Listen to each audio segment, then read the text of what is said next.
Avec l'arrimage de la capsule SpaceX Dragon à l'ISS dimanche, c'est une nouvelle conquête spatiale qui a commencé. Une conquête et des conquérants qui sont désormais issus du monde civil et privé. Et déjà les Américains ont montré qu'ils allaient tout faire pour rester les leaders of the world, comme l'a dit Donald Trump et comme le répète la NASA.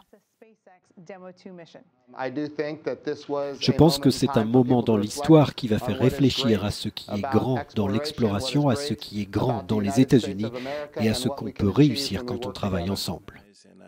Mais réussir quoi, au juste? Les États-Unis, et qui ne sont désormais plus dépendants des vaisseaux Soyouz de la Russie pour aller dans l'espace, veulent retourner sur la Lune en 2024 et y installer une station spatiale avant 2028. La NASA dit vouloir rester dans le cadre du traité international de l'espace, signé en 1967, qui interdit toute nationalisation de territoires extraterrestres et limite à des buts pacifiques l'exploration spatiale.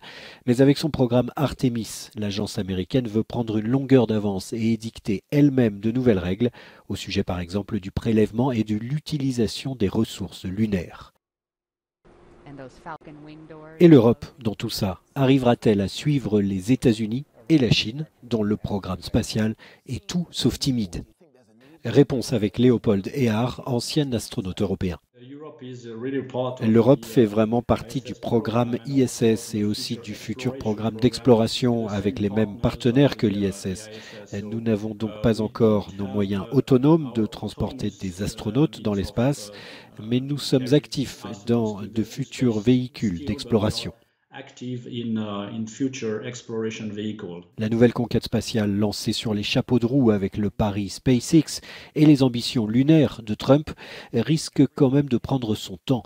Beaucoup jugent l'objectif de 2024 comme beaucoup trop ambitieux.